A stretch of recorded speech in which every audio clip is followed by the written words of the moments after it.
الحمد للہ رب العالمین والصلاة والسلام علی سید الاولین والآخرین وعلی آلہ واصحابہ ومن تبعہم بإحسان الی یوم الدین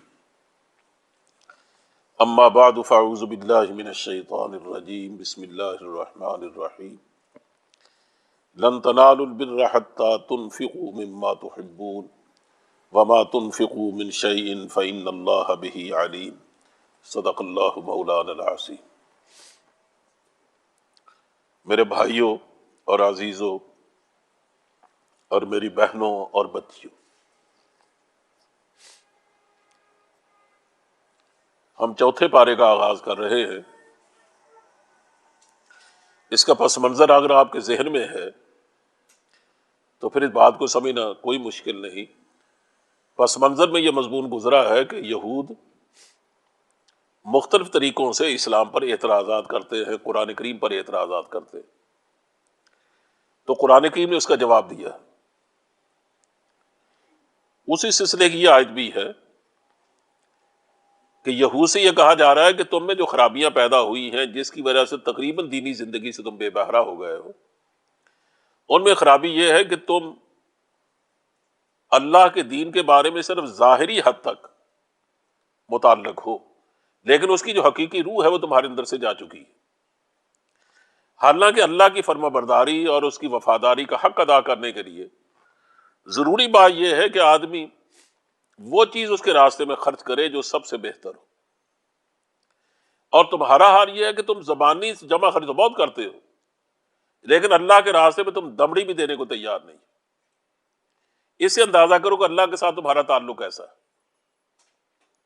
البتہ تم کیونکہ حسد کا شکار ہو گئے ہو اسلام کے بارے میں، تو اسلام کے بارے میں عجیب و غریب باتیں کرتے ہو۔ انہی میں سے ان کا یہ کہنا بھی تھا کہ کل الطعام کان حلا لبنی اسرائیل الا ما حرم اسرائیل علی نفسہ۔ اس کا جواب ہے کہ وہ یہ کہتے تھے کہ تم یہ کہ مسلمانوں تم یہ دعویٰ کرتے ہو، تمہارا پیغمبر یہ دعویٰ کرتا ہے کہ میں ملت ابراہیمی پر مبعوث ہوا،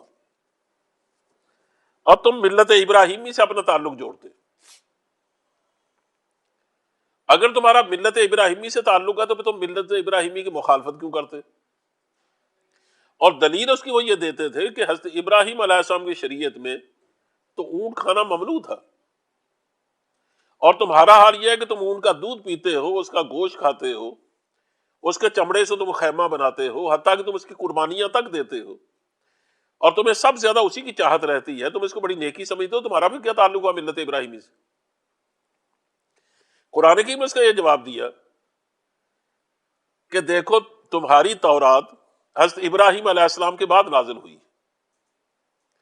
اگر فرض کریں کہ تورات میں تم نے یہ شامل کر دیا ہے یہ حکم اونٹ کی حرمت کا، تو اس سے ابراہیم علیہ السلام کی شریعت کا کیا تعلق؟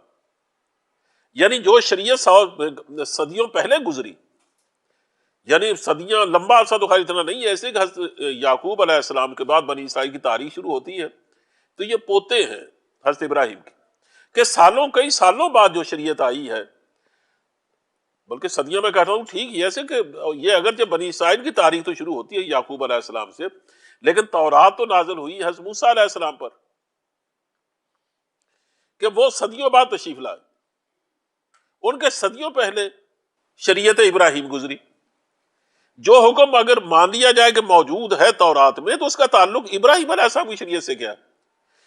ابراہیم علیہ السلام کی شریعت میں تو بالکل ممانعت نہیں تھی اونٹ کے کھانے کی، اس لیے ہم اگر ملت ابراہیمی کا نام لیتے ہیں تو ہم اسی شریعت پر عمل بھی کرتے ہیں، تو البتہ اس کی شریعت کی مخالفت کر رہے ہیں۔ مزید یہ فرمایا کہ حقیقت تو یہ ہے کہ خود تورات میں بھی اس کی ممانعت نہیں تھی۔ یہ تو یعقوب علیہ السلام نے طبی نقطہ نگاہ سے اپنے اوپر اونٹ کا دودھ اور اس کا گوشت کھانا بند کر دیا تھا، ممنوع قرار دے دیا تھا۔ ان کو غالباً شاٹیکا تھی یا اس طرح کی اور تکلیف، تو ان کو کسی طبیب نے بتایا کہ اس سے اونٹ کے دودھ پینے میں یا اس کا گوشت کھانے سے تکلیف ہوتی، چنانچہ انہوں نے اس کو کھانا چھوڑ دیا۔ تو انہوں نے ان کے نہ کھانے سے کچھ چیز حرام تو نہیں ہو جاتی، لیکن تمہارے بعد کے مفتیوں نے ان کا بہانہ لے کر اونٹ کو حرام کر ڈالا۔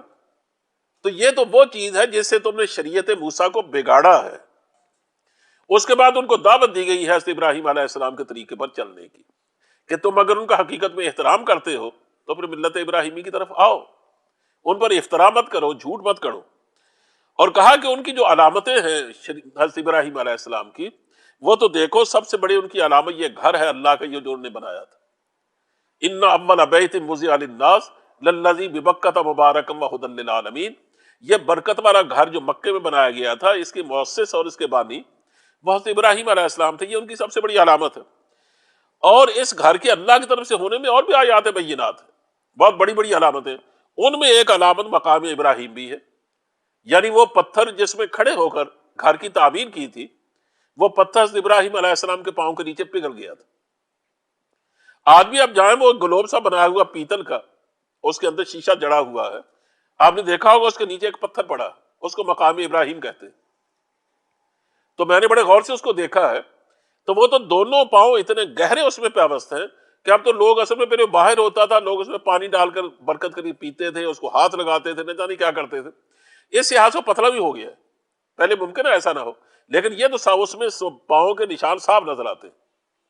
اس کو مقام ابراہیم کہا گیا، کہا یہ دیکھو مقام ابراہیم، حضرت ابراہیم کو گئے ہوئے 4,500 سال گزر گئے، ان کی یہ نشانی اب بھی موجود ہے۔ اس کے بعد اسی نسبت سے یہ بھی ان کا ایک معجزہ بیان کیا گیا ہے کہ انہوں نے ایک پہاڑ پر کھڑے ہو کر لوگوں کو بلایا تھا اس گھر کی زیارت کے لیے۔ اب دیکھو کہاں کہاں سے لوگ نہیں آتے، کوئی بستی ایسی ہے جہاں مسلمان ہو اور وہاں سے کھچا کھچ لوگ نہ چلے آ رہے ہو، یعنی خرامہ خرامہ لوگ، کشا کشا لوگ اللہ کے گھر کی زیارت کے لیے آتے ہیں۔ پھر ان سے خطاب کر کے کہا کہ اہل کتاب تم کیسے ان باتوں کا انکار کرتے ہو، اس لیے خود تمہاری اپنی کتابوں میں تو یہ باتوں کے تذکرے موجود ہیں، البتہ یہ ضرور ہے کہ تم نے اس میں تحریفیں بہت کی ہیں۔ اگر میں اس کا ذکر چھیڑوں تو بات بہت لمبی ہو جائے گی۔ اس کے بعد خطاب مسلمانوں سے، خاص طور پر ان مسلمانوں سے جن کا ابھی تک تعلق ٹوٹا نہیں تھا ان یہود سے، جو یہود کے زیر اثر رہ چکے تھے، تو وہ بعد میں ان کو استعمال بھی کرتے تھے۔ ان سے فرمایا جا رہا ہے کہ یا ایھا الذین آمنوا ان تطیعوا فریقا من الذین اوتوا الکتاب یردوکم بعد ایمانکم کافرین، کہ سارے یہود کو تو ہم ایسا نہیں کہتے، لیکن ان میں کا جو مذہبی طبقہ ہے ان میں ایک بڑا حصہ ایسا ہے کہ جن کی رات دن کوشش یہ ہے کہ مسلمانوں کو بہکائے، تو تم اگر ان کی اطاعت کرو گے، یعنی ان کی بات مانو گے، تو وہ تو تمہیں اسلام کے بعد دوبارہ پھر کفر میں لے جائیں گے، تو دیکھو ان کے پاس مت جاؤ۔ اور پھر ان مسلمانوں سے کہا جا رہا ہے کہ تم ذرا اندازہ کرو کہ آج تمہارے گھر میں اللہ کی کتاب کی آیتیں پڑھی جاتی ہیں، خود اللہ کا پیغمبر تمہارے اندر موجود ہے، پیغمبر کی دلآویز شخصیت سب سے بڑی دلیل ہوتی ہے اللہ کی وحدانیت کی اور خود اس کی اپنی حقانیت کی۔ یہ دو صداقتیں تمہارے گھر میں موجود ہیں، تو کس طرح ممکن ہے کہ تم ان کی باتوں کو دلچسپی لو، اس لیے ان کے پاس مت بیٹھو، اس میں کچھ نہیں ہے، یہ تمہارے اپنے گھر میں خزانہ ہے۔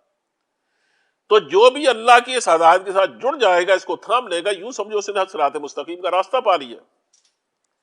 البتہ اجتماعی طور پر اگر تم یہ چاہتے ہو کہ اس راستے پر اجتماعی طور پر اور استقامت کے ساتھ جمے رہو، تو فرمایا مسلمانوں ایک تو تمہیں اپنے اندر تقویٰ کی صفت پیدا کرنی چاہیے، دوسرا فرمایا کہ تم میں اعتصام بحبل اللہ کا جذبہ ہونا چاہیے، واعتصموا بحبل اللہ جمیعا، حبل اللہ کو، اللہ کی رسی کو تھامو سب مل کر، تمہارے اندر ایک اتحاد ہونا چاہیے، تمہارے اندر یہ یکسانی ہے کہ تم یوں تو نام و نسب کے اعتبار سے، قوموں کے اعتبار سے، جغرافیہ کے اعتبار سے نہ جانے کہاں کہاں سے آئے ہو، تمہارے درمیان کوئی نسبت نہیں، لیکن مسلمان کو مسلمان سے جو جوڑتی ہے چیز سریش کی طرح، وہ اسلام ہے۔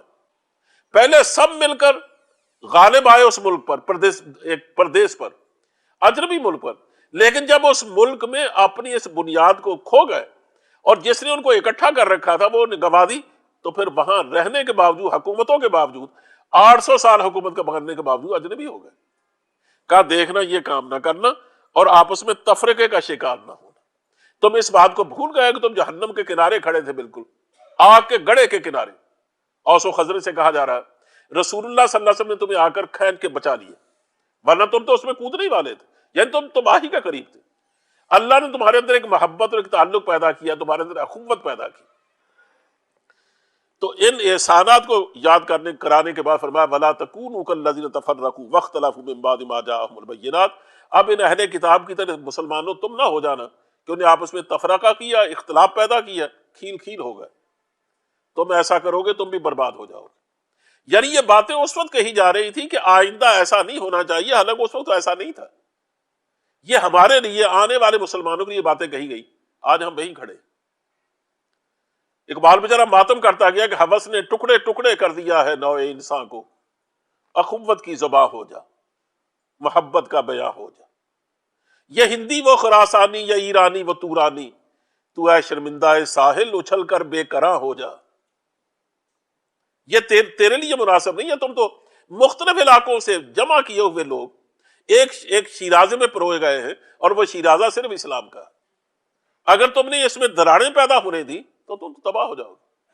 غبار آلودہ اے رنگ و نسب ہے بالوں پر تیرے، تو اے مرغ حرم اڑنے سے پہلے پر فشاں ہو جا، پر جھاڑ دے اگر اڑنا ہے تو۔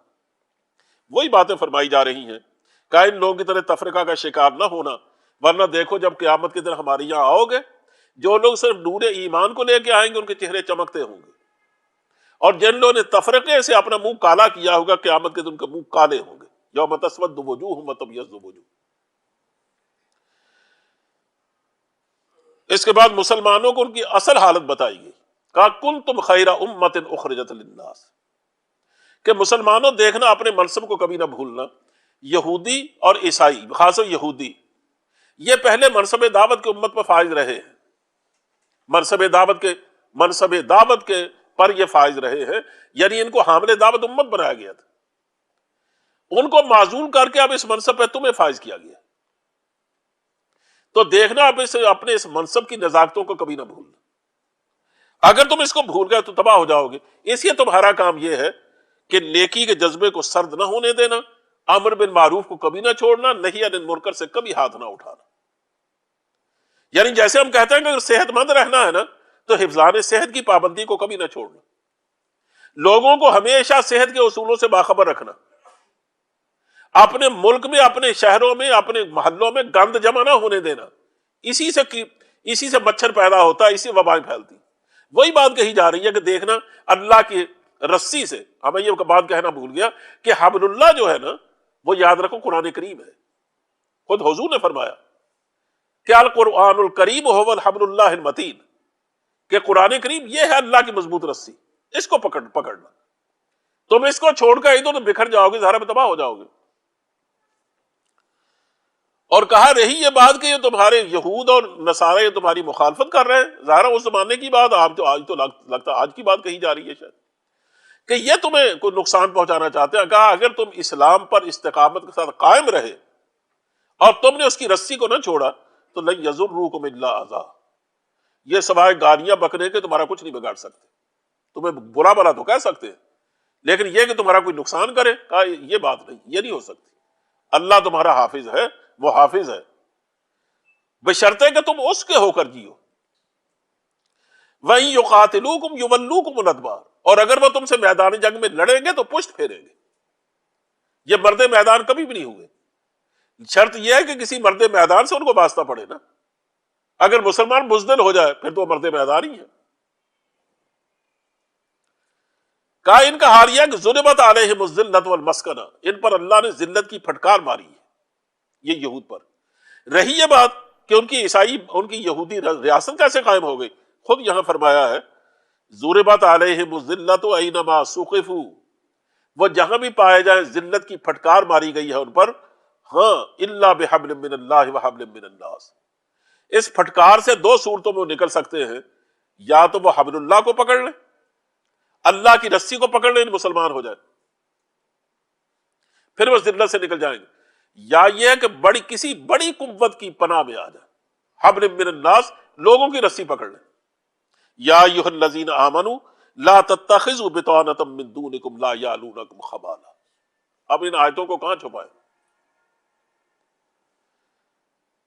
بیتانہ کہتے ہیں ہم راز کو، بیتانہ ویسے کہتے ہیں استر کو، یہ جو رضائی ہوتی ہے نا اس کا اندر جو کپڑا ہوتا ہے نا اس کو بیتانہ کہتے ہیں، ہم راز کو بیتانہ کہہ دیتے ہیں۔ کہا دیکھنا ان یہود اور اہل کتاب کو کبھی اپنا ہمراز نہ بنانا، لا یعلونکم خبالا، یہ تمہاری خرابی اور بربادی میں کبھی کبھی نہیں چھوڑیں گے۔ ودوا ما عنتم، تمہیں کوئی تکلیف پہنچتی ہے تو ان کے گھر میں خوشیوں کے چراغ جلتے ہیں، قد بدت البغضاء من افواہہم، ان کے اندر جو نفرت بھری ہوئی ہے نا وہ تو ان کے منہوں سے پھوٹی پڑتی ہے۔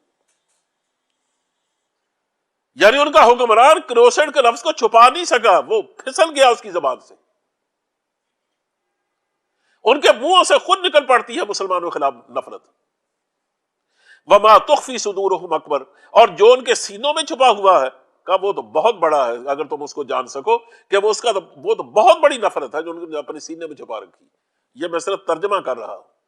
کہ قد بینا لکم الآیات ان کنتم تعقلون، ہم نے کھول کھول کے آیات تمہارے سامنے بیان کر دی ہیں اگر تم کچھ عقل رکھتے ہو۔ ہاں عقل ماری گئی ہے تو پھر تو کوئی علاج نہیں۔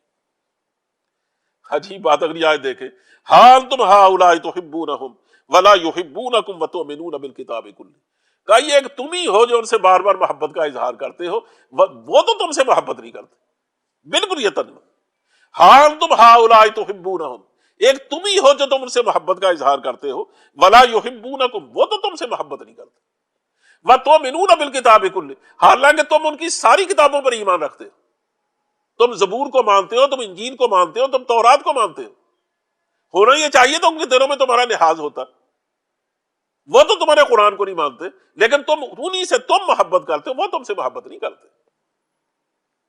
وَإِذَا لَقُوكُمْ قَالُوا آمَنَّا، ان کے جو منافقین ہیں وہ جب تم سے ملتے ہیں تو کہتے ہیں ہم تو ایمان لائے، ہم تو ایمان لے آئے ہیں۔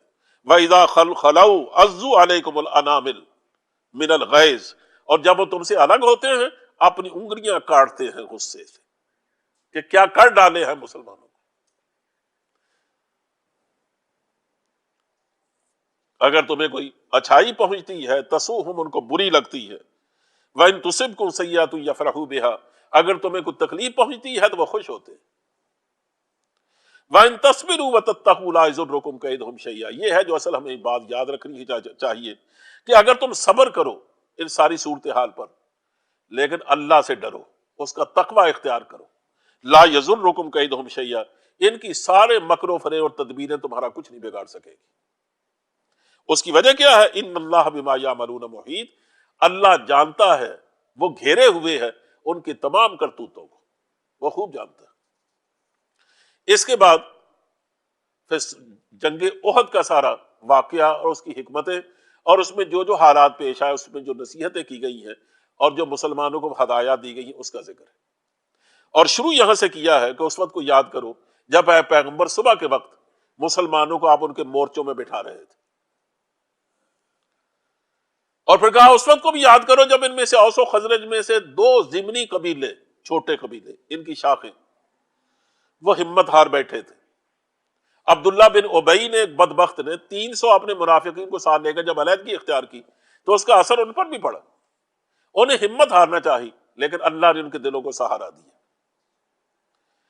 اس لیے کہ وہ منافق نہیں تھے، ذرا ہمت میں کمزوری آئی۔ تو ہمت میں کمزوری آتی ہے بشرطے کہ آدمی کا اللہ سے تعلق کمزور نہ ہونے پائے، اللہ ضرور سہارا دیتا ہے، اس لیے کہ اللہ تو اپنے چاہنے والوں کا ولی اور مددگار ہے۔ اور اللہ فلیتوکل المؤمنون، تو مسلمانوں کو چاہیے اللہ ہی پر بھروسہ کریں۔ ان کے دلوں میں یہ بات ڈالی یا ان کو یہ کہا گیا، ممکن ہے حضور نے کہا ہو کہ وَلَقَدْ نَصَرَكُمُ اللَّهُ بِبَدْرٍ وَأَنْتُمْ أَذِلَّةٌ، یا سب مسلمانوں سے کہا کہ وہ اگر 300 الگ بھی ہو گئے ہیں، ہم 1000 لے کے نکلے تھے، 700 رہ گئے، اور ہم مقابلے میں ہمیں ہیں 3000 کے، یہ صحیح ہے کہ مقابلہ بنتا نہیں ہے، لیکن اس میں پریشانی کی کیا بات ہے؟ تم 313 تھے، ادھر 900، یہ 1000 آیا تھا، تم نے برکس نکال دیا ان کا۔ اس وقت سب کو اللہ ہی نے مدد کی تھی نا، آج بھی اگر اللہ مدد کرے تو پریشانی کیا بات ہے؟ کہا وَلَقَدْ نَصَرَكُمُ اللَّهُ بِبَدْرٍ وَأَنْتُمْ أَذِلَّةٌ، اللہ تمہاری مدد کر چکا ہے بدر میں جبکہ تم بہت کمزور تھے۔ فَاتَّقُوا اللَّهَ لَعَلَّكُمْ تَشْكُرُونَ، اللہ سے ڈرو تاکہ تم اللہ کے شکر ادا کر سکو۔ کہا تم یہ بات بھول گئے ہو کہ نبی کریم صلی اللہ علیہ وسلم تم سے کہہ رہے تھے کہ أَلَنْ يَكْفِيَكُمْ أَنْ يُمِدَّكُمْ رَبُّكُمْ بِثَلَاثَةِ آلَافٍ مِّنَ الْمَلَائِكَةِ مُنزَلِينَ، کہ اگر یہ 300 چلے گئے ہیں تو تمہیں اس کا کیوں صدمہ ہے؟ کیا تمہاری یہ کافی نہیں ہے کہ ان کے بدلے میں اللہ 3000 تازہ دم فرشتے اتارے؟ کہا یہ تمہیں سودا منظور نہیں؟ تو گھبرانے کی کیا بات؟ بلا ان تصبروا وتتقوا ویاتوکم من فورہم، ہاں اگر تم نے صبر دکھایا، اس میں کمی نہ آنے دی، وتتقوا، یہ دیکھو یہ شرطیں بار بار ہیں کہ اللہ کی جو مدد اور معاونت ہے اور جو اس کی نصرت ہے نا، وہ الل ٹپ نہیں ہے. اس طرح نہیں ہے کہ ہم جو چاہیں کرتے پھریں اس کی نصرت پھر بھی آئے. حالانکہ دیکھو ان میں رسول اللہ صلی اللہ علیہ وسلم خود موجود ہیں، اس سے بڑی اور بات کیا ہو سکتی ہے. لیکن اللہ بار بار یہ شرط لگاتا ہے ان تصبروا وتتقوا، اگر تم نے دشمن کے سامنے کمزوری نہ دکھائی، اگر اس کے کسی بھبکی مارنے پر تم ڈھیر نہ ہوئے، اگر تم اس سے خوف زدہ نہ ہوئے، یعنی تم نے صبر دکھایا، اڑ گئے اپنی اور استقامت دکھائی تم نے، اور دوسرا یہ وتتقوا، تم نے تقوی کی دولت پالی. تقوی ہے شریعت پر ہو بہو عمل کرنا اور کوئی کام اللہ اور اس کے رسول کی سنت کے خلاف نہ ہونے دینا، اور پوری طرح اپنے اندر اللہ کی ذات کو مستحضر کرنا، شریعت کو کبھی اوجھل نہ ہونے دینا. کہا اگر تم نے یہ شرطیں دو پوری کی، وَيَأْتُوكُم مِّن فَوْرِهِمْ، اور انہوں نے یک بارگی اگر تم پر حملہ بول دیا 3000 نے، تو کہا یاد رکھو یمددکم ربکم بخمسۃ آلاف من الملائکۃ مسبمین. کہا ہم پہلے 3000 کہہ چکے ہیں، اگر وہ یک بارگی تم پر حملہ کر دیں تو ہم تم پر 5000 فرشتے بھیجیں گے، اور فرشتے بھی وہ ہوں گے جو ان کے اوپر نشانات لگے ہوں گے. یہ اصل میں علامت ہوتی ہے قیمتی اور منفرد ہونے کی. جو گھوڑے قیمتی ہوتے تھے ان پر نشانات لگائے جاتے تھے، تو معلوم ہوتا ہے کہ جو خاص قسم کے فرشتے اللہ کی نگاہوں میں بڑے مقرب ہیں، ان کی بھی وردیاں اس طرح کی پہنا کے بھیجا جاتے، اس پر نشانات ہوتے تھے. اسی مختلف وردیوں میں مسلمانوں نے دیکھا فرشتوں کو اترتے ہوئے. لیکن ساتھ ہی یہ کہا کہ فرشتے ہوں یا دنیا کی کوئی اور مدد، یاد رکھو اللہ کسی کا محتاج نہیں ہے. یہ تو ہم تمہارے دل کو حوصلہ دینے کے لیے فرشتوں کا نام لیتے ہیں، لیکن اصل جو مدد ہے وہ تو اللہ کی جانب سے آتی ہے. فرشتوں کو بھی اگر حوصلہ دیتا تو ہم دیتے، ان کو حکم ہی نہیں دیتے بلکہ ان کو طاقت بھی ہم دیتے. اس لیے یہ مت سمجھنا کہ فرشتے تمہاری مدد کریں گے، ایک تو ظاہر ہمارے حکم کے بغیر تو نہیں کر سکتے، لیکن اصل مدد وما جعلہ اللہ الا بشرا، یہ تو صرف تمہارے لیے بشارت کے طور پر ہم اس کا ذکر کر رہے ہیں. وَمَا النَّصْرُ إِلَّا مِنْ عِنْدِ اللَّهِ، جہاں تک مدد کا تعلق ہے وہ تو صرف اللہ کی جانب سے آئی. لیکن اس کے بعد کیا ہوا؟ جب جنگ چھڑی، حضرت صلی اللہ علیہ وسلم نے حکم دیا ان میں سے 50 آدمی جبل الرمات پہ کھڑے کیے. ایک چھوٹا پہاڑ ہے جو اب اور چھوٹا ہو گیا ہے، وہاں ایسا ایک ٹیلا سا کھڑا. اگر آپ لوگ حج پہ گئے تو گئے ہوں گے جنگ احد کے سامنے، جنگ احد نا جبل احد کے سامنے، اس کے اوپر آپ نے بٹھایا 50 تیر اندازوں کو. معلوم ہوتا ہے کہ اس سے یہ آپ قریب تھے یہ پہاڑ، اور درمیان میں ایک درہ تھا، اس کے پیچھے مسلمان تھے، اس طرف بائیں طرف قریش تھے، کہ ادھر تو ہم سامنے ہیں قریش کے. اندیشہ صرف یہ ہے کہ وہ چکر کاٹ کر پہاڑ کا تو پیچھے سے آ کر کے ہم پر حملہ نہ کر دیں، تو تم تیر اندازی سے ان کو روکنا، تمہاری نظر ادھر رہنی چاہیے. حضور نے یہاں تک فرمایا کہ چاہے ہمارے پرخچے اڑ جائیں تم نے یہاں سے نہیں اترنا، کچھ بھی ہو جائے. لیکن جب جنگ چھڑی تو ہوا کیا کہ پہلے حلے میں ہی قریش کے پاؤں اکھڑ گئے، کیونکہ فرشتے آ چکے تھے، اللہ نے مدد کی، فتح ہوئی، مسلمانوں کو دوڑ گئے. مسلمانوں سے جو کمزوری کا صدور ہوا وہ یہ کہ انہیں بجائے اس کے کہ ان کا تعاقب کرتے، تعاقب کرنے کی بجائے مال غنیمت اکٹھا کرنے میں لگ گئے. اور جو 50 سوار بٹھائے گئے تھے انہوں نے دیکھا کہ جنگ ختم ہو گئی، دشمن بھاگ گیا، مال غنیمت اکٹھا کیا جا رہا ہے، وہ بھی اتر گئے. سالار لشکر نے، ان کا جو امیر تھا، انہیں روکا کہ دیکھو حضور نے فرمایا تھا کہ تم کسی قیمت پہ نہ اترنا. انہوں نے کہا حضور کا منشا یہی تھا نا کہ جنگ ہونے تک، یہ نہیں کہ جنگ ختم ہو جائے لوگ سامان اکٹھا کر رہے ہم یہاں بیٹھے کیا کریں گے. چنانچہ چند باقی رہ گئے، باقی اتر گئے. خالد نے لمبا چکر کاٹا، ابھی وہ مسلمان نہیں ہوئے تھے. خالد بن ولید 200 گھوڑوں پر سوار تھے، وہ 200 یعنی گھوڑ سواروں کا جو لشکر تھا وہ 200 افراد پر مشتمل تھا. انہیں ادھر سے آ کر جو اچانک حملہ کیا کہ مسلمان ہتھیار اتار چکے تھے، سامان اکٹھا کیا جا رہا تھا، یہ سمجھا کہ جنگ ختم ہو گئی. اب بالکل نہتے لوگوں پر تلواریں برسنے لگی، اور ادھر پیغام بھیج دیا بھاگنے والوں کو واپس پلٹاؤ، ہم نے میدان مار لیا. وہ بھی پہنچ گئے، اب ان کا کچھ بھی نہیں، کبھی ادھر جا رہے ہیں کبھی ادھر جا رہے ہیں، حتیٰ کہ بعضوں کے پاس اگر تلواریں آئیں بھی قابو یا دشمن سے چھینی تو یہ پہچان تک بھول گئی اپنے اور پرائے کی. بعض لوگوں نے اب صحابہ نے صحابہ کو مار ڈالا، اسے کہ جب گمسان کی رن پڑی، غالباً یمان حذیفہ ہے غالباً رضی اللہ تعالیٰ، ان کے والد اسی کشمکش میں شہید ہو گئے، اور وہ چیختے رہ گئے لوگوں میرے والد ہیں، لیکن ہنگامے میں کون سنتا. اس طرح مسلمانوں نے جیتی ہوئی جنگ ہار دی. جنگ بدر میں ان کے 70 آدمی مارے گئے تھے، یہاں مسلمانوں کے 70 آدمی شہید ہوئے. حضرت حمزہ جیسا جی دار آدمی جو 1000 کے لشکر کے شاید اکیلا ہی بھاری تھا ان پر، وہ نہ صرف شہید ہوا بلکہ اس کا بند کاٹا گیا، پیٹ پھاڑا گیا، مسلح کیا گیا، شکل بگاڑی گئی. یہ سب کچھ کیوں ہوا؟ صرف اس لیے اندازہ کریں کہ اس لشکر میں حضور موجود ہے نا، اس سے بڑی برکت اور رحمت کا سبب اور کیا ہو سکتا. لیکن حضور کی موجودگی بھی اس لشکر کے کام نہیں آئی جن نے خود حضور کا حکم توڑا تھا. اس سے معلوم ہوتا قرآن کی میں آگے تبصرہ کیا وہ یہی ہے کہ اگر تم اللہ اور اللہ کے رسول کا حکم توڑو گے نا، اللہ کی مدد نہیں آئے گی.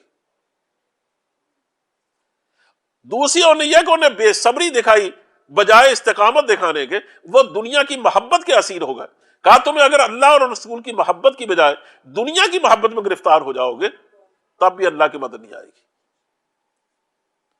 یعنی میں بار بار یہ بات کہہ رہا ہوں کہ رسول اللہ کی موجودگی سے بڑھ کر یاد رکھو کوئی دولت نہیں، لیکن ان کی موجودگی یاد رکھو اللہ کے قانون کو نہیں بدلتی. تو ہمارے ساتھ کیوں بدلے گی؟ ہم اگر اس کی قدم قدم پہ نافرمانیاں کریں گے تو کیا خیال ہے کہ اللہ اپنا قانون بدل دے گا؟ اس آگے اسی پر سارا تبصرہ، اور ان میں سے ایک ایک بات پر ان کو ٹوکا گیا ہے کہ تم نے یہ کیا کیا. کیونکہ یہ جو فوج تیار کی جا رہی تھی نا، یہ نپولین کی فوج نہیں تھی، نہ سکندر کی. یہ وہ ہراول دستہ تھا جس نے دنیا کو صرف فتح ہی نہیں کرنا تھا، ان کے دلوں کو مسخر کرنا تھا، دنیا کو اسلامی انقلاب سے بلکہ روحانی انقلاب سے آشنا کرنا تھا. تو یہ یہاں بھی گئے ہیں سکندر کی فوجوں کی طرح صرف سر نہیں جھکائے بلکہ لوگوں کے دل جھکے ان کے سامنے، اور جیسے علاقے کو فتح کیا اس کی زبان تک بدل گئی، ان کا مذہب تک بدل گئی. اور کمال عجیب آئی ہے کہ ایک آدمی کی نقصیر تک نہیں پھوٹی کسی مسلمان کے ہاتھ سے کہ کسی کو مجبور کیا ہو کہ تم اسلام قبول کرو. یہ عراق کا پورا علاقہ، شام کا پورا علاقہ، ان میں ایک آدمی غیر مسلم نہ رہا کہ ان کو جبر کیا گیا تھا. مصر تو افریقہ کا حصہ ہے، وہ تو عرب ملک ہی نہیں ہے. لبنان، سوڈان، لیبیا یہ سارے افریقہ کا حصہ ہے، لیکن آج وہ عرب ملک ہے، عربی زبان بولتے ہیں. کیوں؟ اس لیے کہ وہاں کے رہنے والے سارے مسلمان ہو گئے اور انہوں نے اپنے آپ کو اسلام کے رنگ میں رنگ لیا. ایسی حیرت انگیز فتوحات تو دنیا میں آپ کہیں دیکھیں گے نہیں. تو اس لیے ان کی ایک ایک چیز کو پکڑا گیا ہے کہ تم چونکہ آئندہ دنیا کے لیے ایک سہارا بننے والے، تم ہراول ہو اسلام کا، تم اللہ کی فوج ہو، تمہارے اندر کوئی کمزوری نہیں ہونی چاہیے. اس لیے آپ اس میں دیکھیں گے کہ بار بار ان کو ٹوکا جا رہا ہے کہ دیکھنا آئندہ اس کمزوری کا اظہار نہ ہونے پائے. اس لیے میں اس کا ترجمہ نہیں کر رہا،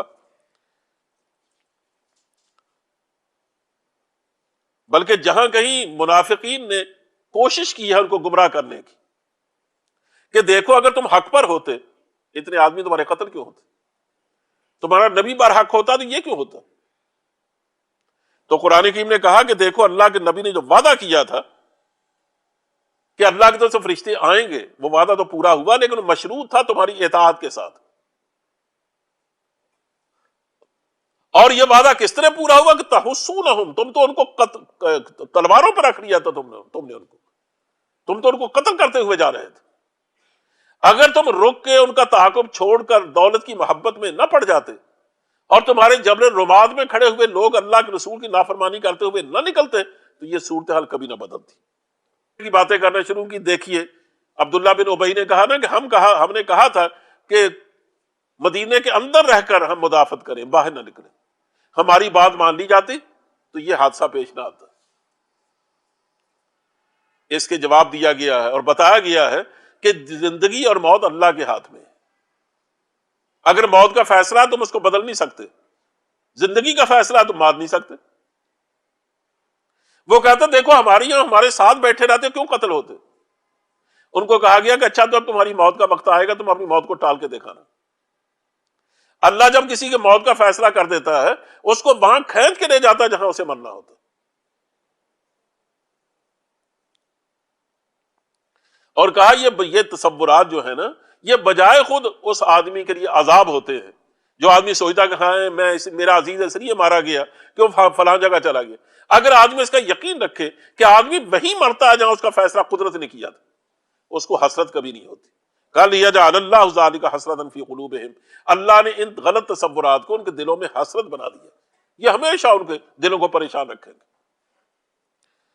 رہی یہ بات کہ مسلمان اگر شہید ہوئے ہیں تو کہا مسلمانوں کا شہید ہونا تمہارا کیا خیال ہے؟ کہ معمولی بات ہے، شہادت تو ایسی خلط ہے جو کسی کسی کو نصیب ہوتی ہے۔ کہ جب ہم کسی بار اپنی رحمت نازل کرنا چاہتے ہیں تو اس کو ہم بعد میں شہادت کے لیے چن لیتے ہیں۔ اسی کہ تم اس کو معمولی چیز سمجھ کر ان لوگوں کو مردہ مت کہو جو اللہ کے راستے میں قتل ہوئے۔ وَلَا تَحْسَبَنَّ الَّذِينَ قُتِلُوا فِي سَبِيلِ اللَّهِ أَمْوَاتًا بَلْ أَحْيَاءٌ عِندَ رَبِّهِمْ يُرْزَقُونَ، وہ تو زندہ ہیں، اپنے رب کے پاس رزق دیے جاتے ہیں۔ یعنی اندازہ کرو صرف زندہ ہی نہیں، کھلائے پلائے بھی جاتے ہیں۔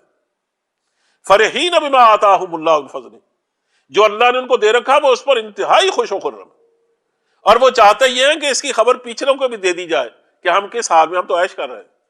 وہ یہ تمنا کرتے ہیں کہ اسی راستے سے گزر کر ہمارے اپنے بھی آئیں تاکہ انہی خوشیوں کو وہ بھی دیکھیں۔ دیکھیے باوجود اس کے کہ مسلمان اتنے بڑے صدمے سے دو چار ہوئے کہ 70 جنازے اٹھے، 70 شہید ہوئے، تو زخمی کتنے ہوں گے آپ خود اندازہ کر لیں۔ رات بھر تو جنازے دفن ہوتے رہے، اگلی صبح کو آن حضرت صلی اللہ علیہ وسلم نے فرمایا کہ جو لوگ کل میرے ساتھ شریک تھے جنگ میں، جو شریک نہیں تھے یعنی عبداللہ بن ابی کے ساتھی کا وہ نہیں، وہ ہمارے ساتھ نہ شریک ہو، جو میرے ساتھ شریک تھے بے شک وہ زخمی بھی ہوں وہ میرے ساتھ نکلے، ہم مکہ قریش مکہ کے لشکر کا تعاقب کریں گے۔ حضور کو خیال پیدا ہوا کہ وہ جو یعنی دیکھو یہ اللہ کا، یہ بھی اللہ کی نصرت تھی۔ اب یعنی مورخ اس کا جواب نہیں دے سکتا کہ حیرت کی بات ہے کہ وہ لوگ جنگ جیت چکے، مسلمان ایک طرح کے بالکل شکست کھا گئے، حضور کو ایک پہاڑی پر لے کر چڑھے، اس طرح حضور کو بچایا گیا، مسلمان بھی پہاڑ پر چڑھ کے بچے، لیکن اس کے باوجود حیران ہوں گے کہ سب سے پہلے میدان جنگ کس نے چھوڑا؟ مسلمانوں نے نہیں، قریش نے۔ انہیں اپنی فتح کو مکمل کیوں نہ کیا، وہ مدینے میں کیوں نہ گھسے؟ اور جو لوگ مسلمان اس طرح زخمی ہو چکے تھے ان کو انہوں نے قتل کیوں نہ کیا؟ اگر مسلمان پہاڑی پہ چڑھ سکتے تھے وہ کیوں نہیں چڑھ سکتے تھے؟ یہ نامکمل فتح چھوڑ کے چلے جانا اور اس کو غنیمت سمجھنا کہ نکلو جلدی سے، یہاں جو ہو گیا بس یہی کافی ہے، یہ بھی بجائے خود اللہ کی مدد تھی۔ 8ویں روحہ کے مقام پر جا کر ابو سفیان کو ہوش آیا، لوگوں نے اس کو ملامت کی کہ تم نے یہ کیا کیا، نامکمل فتح چھوڑ کے آ گئے۔ اسی کا حضور نے احساس کر لیا تھا پہلے کہ دشمن کو ہو سکتا ہے اپنی غلطی کا احساس ہو، اور میں کہ میرے ساتھ وہی لوگ نکلے، میں ان کا تعاقب کروں گا۔ چنانچہ تمام زخمی لوگ جس حال میں بھی تھے انہوں نے کہا ہم اللہ کے وعدوں پر بھروسہ کرتے ہیں، جو ہمارے ساتھ ہوا یہ ہونا ہی تھا، اللہ کی تقدیر ایسی تھی۔ اب رہی یہ بات کہ آئندہ ہم اپنا فرض میں کوتاہی کریں گے، کہا نہیں ایسا نہیں ہوگا، ہم آپ کے ساتھ چلنے کو تیار۔ چنانچہ نکلے، اللہ نے نقد نام یہ دیا کہ ان کے دلوں میں رعب ڈال دیا۔ کچھ لوگوں نے راستے کچھ قبائل کو انہوں نے سمجھایا کہ تم کیا سمجھتے ہو مسلمانوں کو، زخمی اگر شیر ہو گیا ہے تو شیر اب بھی شیر ہے، تم غنیمت جانو اسی کو، یہاں سے نکلنے کی بات کرو۔ اور کچھ لوگوں نے بتایا کہ ہم نے سنا ہے کہ محمد کو لشکر لے کے آ رہے ہیں صلی اللہ علیہ وسلم۔ چنانچہ جب ان کی اس طرح کی اطلاعات ملی تو مرعوب ہو کے بھاگ گئے۔ یہ اللہ نے ان کو انعام دیا، اور یہاں اس کا ذکر بھی فرمایا کہ الذین قال لهم الناس ان الناس قد جمعوا لكم فاخشوهم فزادهم ایمانا وقالوا حسبنا اللہ ونعم الوکیل۔ مسلمانوں کو جب اطلاع ملی کہ انہوں نے بڑا لشکر فراہم کر لیا ہے، وہ دوبارہ آنا چاہتے ہیں، بجائے ڈرنے کے ان کے ایمان میں اور اضافہ ہو گیا، کہنے لگے حسبنا اللہ، ہماری اللہ کافی ہے، ونعم الوکیل، وہی ہمارا کارساز ہے۔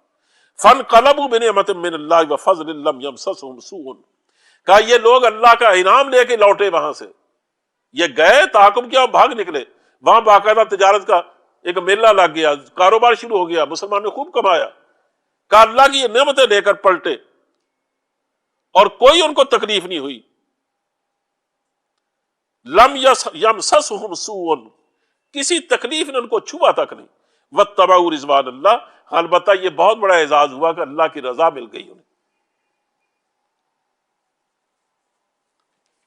مکمل کرنے کے بعد دوبارہ پھر درمیان میں ذکر آیا ہے اہل کتاب کا، ان کے بعد اعتراضات کا، اس لیے کہ یہ کتاب اس طرح کی تو نہیں ہے نا کہ ایک جگہ بیٹھ کر آرام کرسی پر لکھی گئی، یہ تو یوں کہیے کہ اسلامی دعوت اور اسلامی انقلاب اور اسلامی جہاد کے ساتھ ساتھ چلتی ہے، یہ تو ہاتھ پکڑتی ہے اپنے مجاہدین کا ساتھ ساتھ لیے پھرتی ہے، جو وقت کی ضرورت ہوتی ہے وہ رہنمائی دیتی ہے، اور اسی دوران دشمن سے بھی مسابقہ رہتا ہے، ان سے بھی مقابلہ رہتا ہے، چنانچہ ان کی طرف سے جو اعتراضات آتے ہیں اس کا جواب بھی دیا جاتا ہے۔ حضرت صلی اللہ علیہ وسلم نے بار بار اپیل کی، ظاہر ہے کہ جنگیں تو 23 سے جاری تھی، اس پر اعتراض کیا یہود نے کہ لگتا اللہ میاں مقروض ہو گئے، اسی وہ ہم سے چندہ مانگتے، غریب ہو گئے۔ اللہ نے فرمایا کہ اللہ نے تمہارا یہ اعتراض نوٹ کر لیا، اس نے پہلے بھی نوٹ کر رکھا ہے جو تم نے نبیوں کو قتل کیا، اسی کے ساتھ یہ بھی تم نے قیامت کے دن پوچھے گے۔ یہ بھی ان سے کہا کہ یہ کہتے ہیں کہ ہم آپ پر ایمان نہیں لا سکتے، حضور سے کہا، اسی کے پہلے جو نبی تھے ان کی سچائی کی دلیل یہ تھی کہ جب وہ قربانی دیتے تو آسمان سے ایک آگ آ کے جلاتی تھی، آپ کی قربانی کو تو نہیں جلاتی۔ اس کا جواب دیا گیا کہ اچھا اگر وہی سچے نبی تھے، یہی ان کی نشانی تھی، تو تم نے ان کو قتل کیوں کیا؟ بدبختو، یہ تمہارے دو عملی کیا ہے، یہ جن کو تم سچا سمجھتے ان کو قتل بھی کرتے رہے۔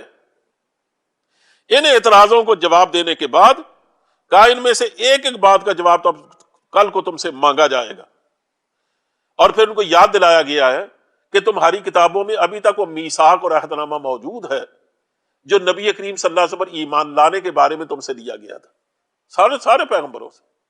وَإِذَا أَخَذَ اللَّهُ مِيثَاقَ الَّذِينَ أُوتُوا الْكِتَابَ لَتُبَيِّنُنَّهُ لِلنَّاسِ، اس کا ذکر فرمانے کے بعد پھر ان کو وہی دعا اسی طرح کی سکھائی گئی ہے جو دعا سورہ بقرہ کے آخر میں، بس الفاظ مختلف ہیں، روح اس میں وہی ہے، لیکن آخر میں جا کر ایک ہدایت دی گئی ہے۔ کاش وقت ہوتا تو میں اس کی وضاحت کرتا۔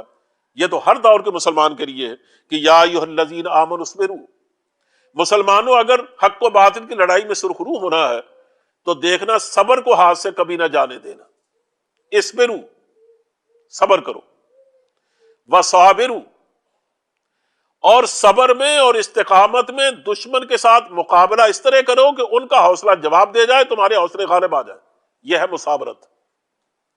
تیسرا یہ کہ رابطو، جنگی تیاریوں میں کمی نہیں آنی چاہیے۔ اس وقت رباط تھا جنگی گھوڑے تیار کرنا، آج رباط ہے ایٹم بم تیار کرنا اور ٹینک بنانا۔ واتقوا اللہ، اور آخری سب سے ضروری بات یہ ہے کہ دیکھنا اللہ کا تقوی کبھی نہ چھوڑنا، تقوی پیدا کرنا۔ یہ چار باتیں اگر تم اختیار کر لو، لعلکم تفلحون، یقین ہے کہ تم کامیاب ہو جاؤ گے۔ اللہ اس کو قبول فرمائے۔ وآخر دعوانا الحمدللہ رب العالمین۔